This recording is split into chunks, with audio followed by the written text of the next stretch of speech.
जब एक कैदी ने अपनी आखिरी ख्वाहिश का जिक्र किया तो पूरा निजाम, पूरा सिस्टम हलजन में आ गया। ऐसी कौन सी बात थी कि हुक्काम तक के दिल कांप उठे? कौन सी ख्वाहिश ने जेल के दरों दीवारों में खौफ और खामोशी पैदा कर दी? और कैसे एक कैदी के अल्फाज ने किस्मत का रुख बदल दिया? देखिएगा, ये वाकया सिर्फ कहानी नहीं बल्कि इबरत है, नसीहत है और इंसानियत का सबसे बड़ा इम्तिहान भी। हनिया 25 साल की एक सख्त लेकिन अमानतदार लेडी इंस्पेक्टर, जिसकी पूरी जिंदगी अदालतों की तलखियों, थानों की सख्त तफ्तीश और जेलों की ऊंची दीवारों के बीच ही गुजर रही थी। उसने अनगिनत कैदियों को देखा था। कुछ के चेहरे तरबियत वाले, कुछ गुरूर से भरे, कुछ मासूम से और कुछ बिल्कुल पत्थर दिल की तरह ठंडे। लेकिन कैदी नंबर 712 अरहम उसके लिए एक ऐसी गिरह था जिसे खोलना नामुमकिन लगता था। वह किसी आम कैदी जैसा नहीं था। उसकी आंखों में एक अजीब सी खामोशी थी जिसमें दर्द भी था और सब्र का सुकून भी,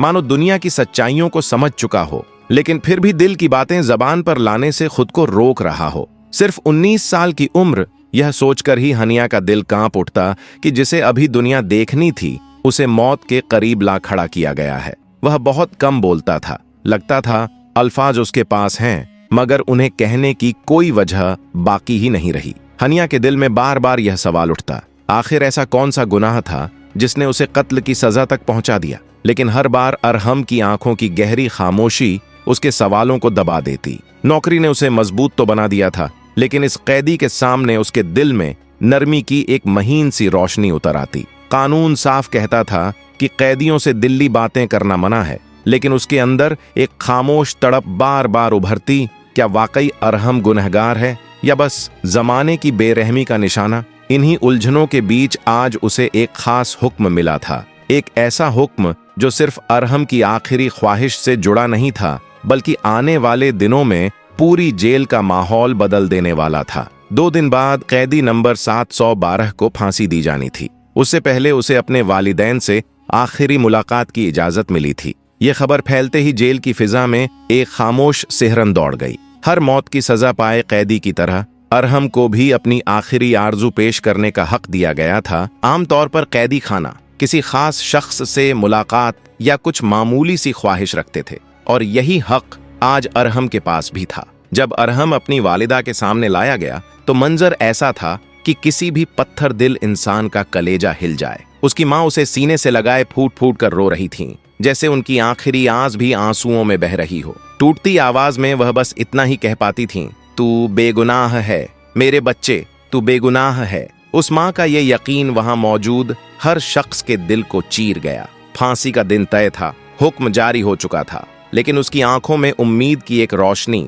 अब भी झिलमिला रही थी, जैसे आसमान से कोई करामत उतरने वाली हो। उसी दिन इंस्पेक्टर हनिया को जेल इंतजामिया की तरफ से हुक्म मिला कि वह अरहम की आखिरी इच्छा दर्ज करे। सबको यही लगा कि वह शायद अपने घर वालों से कुछ देर और मुलाकात चाहेगा या जिंदगी से जुड़ी कोई छोटी सी दुआ मांगेगा। लेकिन जब हनिया उसके सेल तक पहुंची, उसने देखा कि उसके चेहरे पर अजीब सी ठहराव भरी सुकून है, मानो मौत उसके लिए कोई बोझ नहीं बल्कि तकदीर की तयशुदा मंजिल हो। पर उसके पीछे छुपी कहानी किसी को नहीं पता थी। हनिया ने नरमी से पूछा, तुम्हारी आखिरी ख्वाहिश क्या है? अरहम ने उसकी तरफ देखा, एक पल खामोश रहा, फिर बहुत धीमे लहजे में बोला, मेरी एक आरजू है, बस वादा कीजिए, उसे पूरा करवाने की कोशिश जरूर होगी। बात मामूली लग रही थी, फिर भी कायदे के मुताबिक उसे सुपरिंटेंडेंट के पास ले जाया गया। एसपी साहब ने नर्म अंदाज में पूछा, बेटा बताओ तुम्हारी आखिरी ख्वाहिश क्या है? और अगला ही लम्हा पूरे कमरे की रूह को सन्न कर देने वाला था।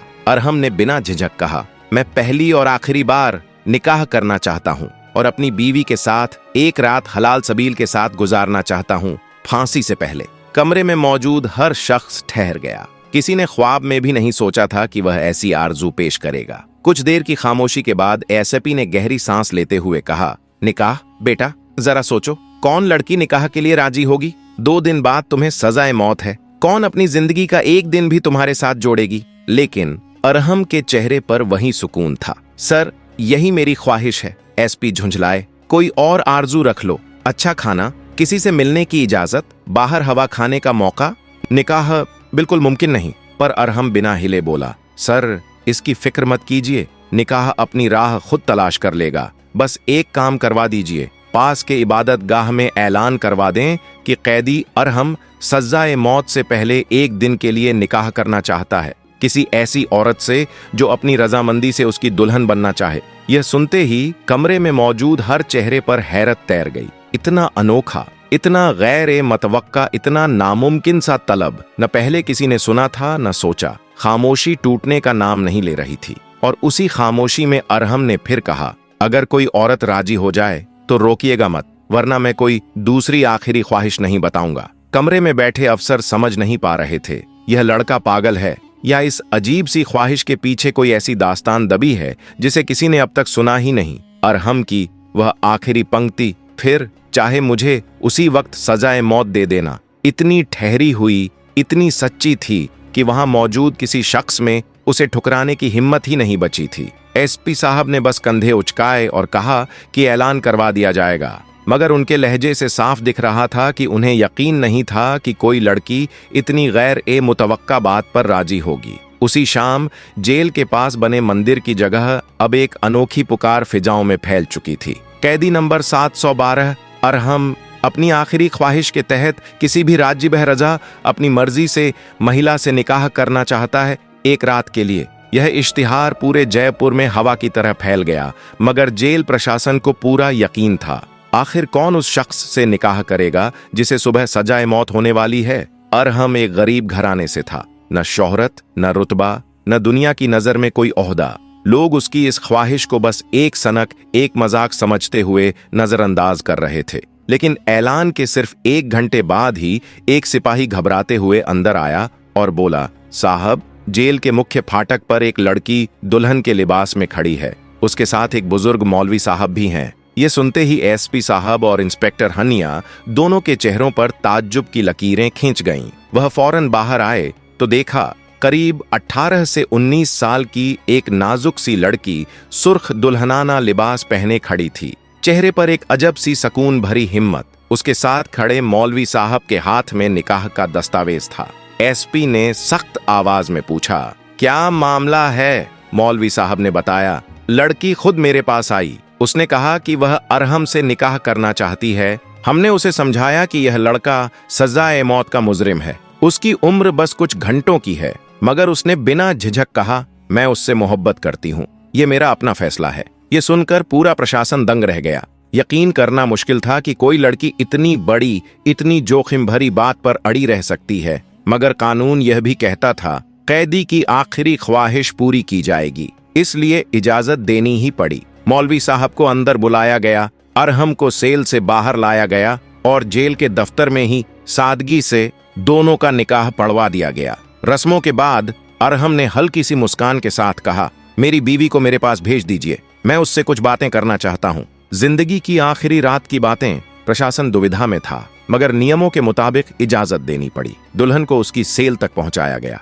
दरवाजा बंद हुआ और बाहर सन्नाटा ठहर गया। कुछ देर बाद सेल के भीतर से धीमी धीमी आवाजें आने लगीं, जैसे 2 रूहें अपनी जिंदगी का आखिरी मुकालमा कर रही हों। जेल के सन्नाटे को चीरती हुई बस एक हल्की सी आहट उठी, जैसे किसी ने चुपके से दरवाजे की कुंडी सरकाई हो। ड्यूटी पर मौजूद महिला अधिकारी एक पल को ठिठकी, कान लगाया, फिर खुद को दिलासा देती हुई बोली, शायद हवा होगी, और अपने कमरे की तरफ लौट गई। रात और गहरी होती चली गई, एक ऐसी रात जो पूरे किस्से की दिशा बदलने वाली थी। अचानक जेल की खामोशी को फाड़ती हुई एक तेज, डर से भरी चीख गूंज उठी। पहरेदार दौड़ते हुए अरहम की कोठरी की तरफ भागे। दरवाजा खोला गया तो सामने एक लरजती हुई परछाई खड़ी थी। एक लड़की दुल्हन के लिबास में, घूंघट नीचे, सांसें टूटी हुई और पूरा जिस्म कांपता हुआ। अफसरों ने हैरत से पूछा, तुम तो अपनी मर्जी से निकाह कर आई थीं, अब क्या हो गया? उसकी आवाज जैसे गले में अटक गई थी। बस इतना ही कहा, मुझे यहां से फौरन निकाला जाए। वह किसी अनदेखे खौफ से सहमी हुई लग रही थी, जैसे किसी दरिंदे की परछाई पीछे छोड़ आई हो। जैसे ही ताला खोला गया, वह एक झटके से पलटी और यूं भागी जैसे पैरों को जमीन छूने का भी होश न हो। अधिकारी दरवाजा फिर बंद करके लौट आए। रात कट गई, मगर किसी को अंदाजा नहीं था कि सुबह कैसी हलचल लेकर आएगी। सुबह की पहली किरण के साथ ही एसपी साहब तूफान की तरह अंदर दाखिल हुए। उनका गुस्सा साफ झलक रहा था। तुरंत जांच करो, अरहम कहाँ है? सब लोग हड़बड़ाकर कोठरी की ओर भागे। आवाज लगाई, अरहम बाहर आओ। अंदर से कोई जवाब नहीं। झरोखे से देखा गया तो दीवार के पास एक लंबे कद वाला शख्स बेहोश पड़ा था, मर्दों के कपड़ों में। ताला खोलकर उसे उठाया गया और चेहरा जैसे ही सामने आया, सबकी रगों में खून जम गया। वह अरहम नहीं था, वह वही दुल्हन वाली लड़की थी, अब अरहम के कपड़ों में, बेसुध ठंडे फर्श पर। एसपी साहब भी वहां पहुंच चुके थे।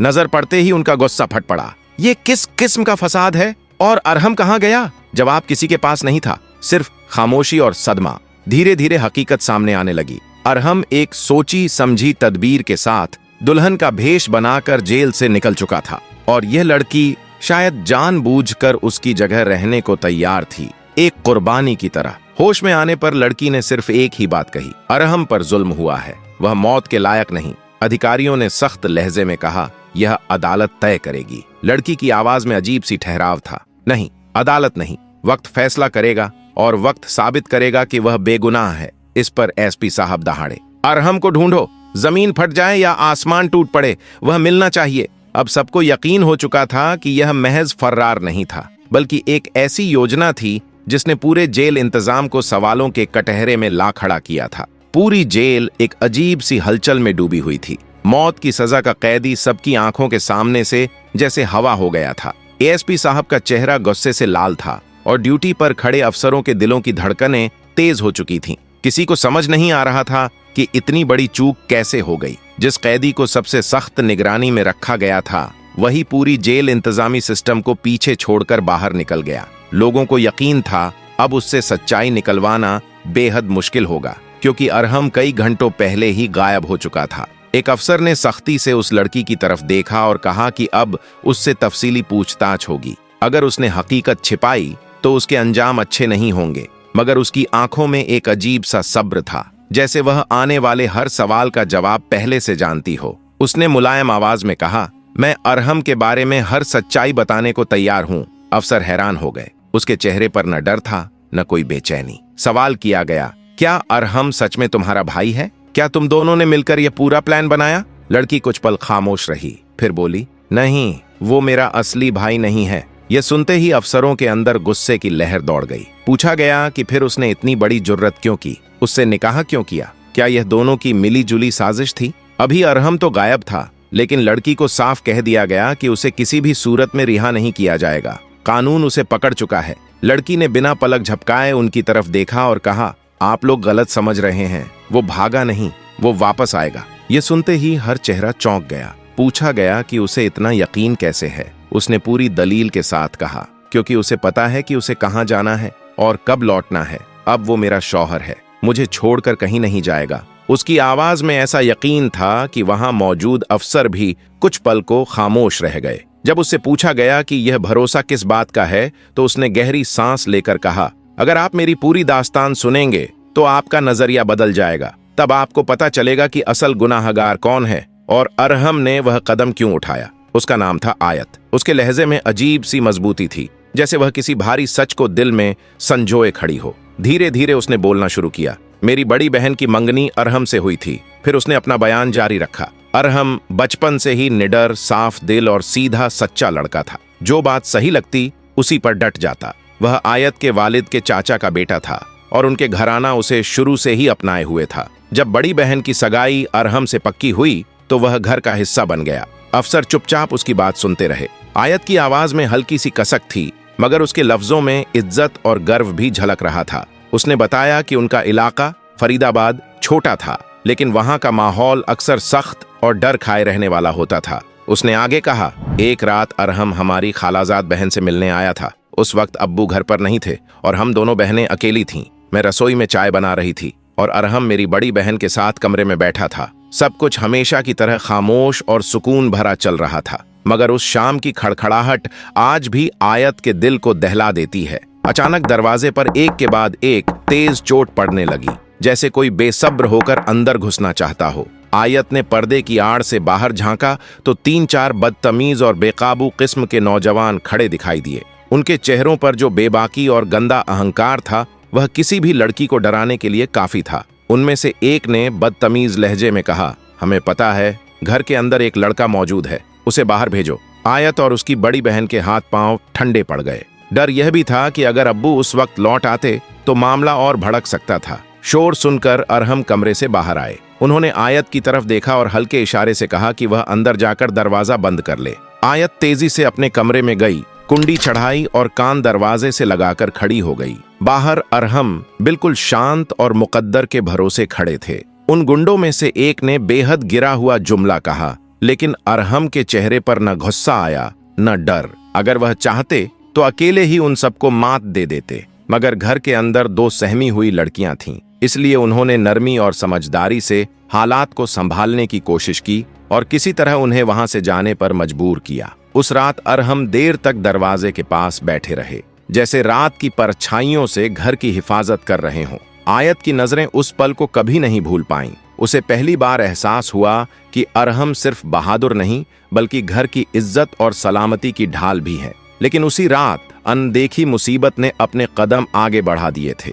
इसके बाद हालात और मुश्किल होते चले गए। वही लड़के रोजाना घर के बाहर चक्कर लगाते। जैसे ही अब्बू बाहर निकलते, वे दोनों बहनों को तंग करने लगते। बहनें दरवाजा बंद कर लेतीं, मगर दिल का खौफ कम नहीं होता। और फिर एक रात ऐसा हादसा हुआ जिसने पूरे घर का सुकून हमेशा के लिए बदल दिया। गहरी रात में अचानक खिड़की का शीशा टूटने की आवाज आई। कोई जोर लगाकर अंदर घुसने की कोशिश कर रहा था। उसी वक्त अरहम भी वहां पहुंच गए। उन्होंने अपनी आंखों से देखा, एक बदमाश खिड़की के सहारे कमरे में दाखिल होने ही वाला है। इस बार बात हद से पार हो चुकी थी। अरहम का सब्र भी एक हद रखता था। वह बाहर निकले और उन लोगों को रोकने में जुट गए। चीखों, पुकार और खलबली की आवाजें पूरे मोहल्ले में फैल गईं। अफरा तफरी में आयत की बड़ी बहन भी बाहर आ गई और अफसोस की बीच बचाव करते हुए वह इस हंगामे की भेंट चढ़ गई। इसी टकराव में उन बदमाशों में से एक की जान चली गई, मगर यह कोई प्लान्ड वारदात नहीं थी। यह दो मासूम लड़कियों की इज्जत और जान बचाने की कोशिश थी। आयत की आंखों से आंसू लगातार बहने लगे। उसने धीरे से कहा, असल गुनाहगार वे लोग थे, मगर इल्जाम अरहम पर लगा। अगर हमारा घराना ताकतवर होता, अगर हमारी बात सुनी जाती, तो आज यह सब ना होता। इस दुनिया में कमजोर की आवाज जल्दी दबा दी जाती है सर। अरहम भाई ने किसी बेगुनाह को नुकसान नहीं पहुंचाया। उन्होंने तो बस हमारी इज्जत की हिफाजत की। आयत ने आंसू पोंछे और आगे कहा, और यह सब अरहम की अम्मी की योजना थी। यह सुनकर अफसरों की सांसें थम गईं। आयत की आवाज मुलायम लेकिन दृढ़ थी। उनकी अम्मी ने साफ कहा था, मैं अपनी दूसरी बेटी कुर्बान कर दूंगी, लेकिन अपने बेटे को फांसी नहीं चढ़ने दूंगी। असल में असली कुर्बानी तो आयत ने दी थी। उसने अपनी मर्जी से खुद को उस पूरे मामले का हिस्सा बनाया, सिर्फ इसलिए कि अरहम की जान बच जाए। अरहम की वालिदा ने उसे दिल्ली उस नामी वकील के पास भेजा, वही वकील जिसकी जान कभी अरहम ने बचाई थी। अदालत में उसी वकील ने सच की परतें खोलकर साबित कर दिया कि अरहम बेगुनाह है और उसने तो बस दो लड़कियों की इज्जत बचाने की कोशिश की थी। सबूत उसके हक में आए और अदालत ने उसे पूरी इज्जत के साथ रिहा कर दिया। यह खबर सुनते ही आयत की आंखों में सुकून उतर आया। उसकी कुर्बानी कामयाब हो गई थी। अरहम आजाद था और आयत की दुआ, उसकी हिम्मत, उसकी खामोश आवाज वहीं हवा में तैरती रह गई। बाहर की हल्की सुबह जैसे कह रही थी, कुछ कहानियां वक्त के साथ खत्म नहीं होती, दिलों में बस जाती हैं। दोस्तों, यह कहानी सिर्फ मनोरंजन और सीख के उद्देश्य से नहीं, बल्कि इबरत और नसीहत के लिए भी बनाई गई है। इसमें दिखाए गए तमाम पात्र, नाम, वाक़ियात और कलाम पूरी तरह तसव्वुरी यानी काल्पनिक हैं। इनका किसी भी हकीकी शख्स, खानदान, इदारे या हालात से कोई ताल्लुक नहीं है। कृपया इसे सिर्फ एक किस्सा समझकर देखें। हमारा मकसद किसी की भी जज्बाती एहसासात को ठेस पहुंचाना नहीं है और ना ही किसी की शख्सियत या अकीदे पर किसी तरह का असर डालना है। अगर आपको यह वीडियो पसंद आए तो लाइक, शेयर, सब्सक्राइब करना मत भूलिए। Thank you for watching.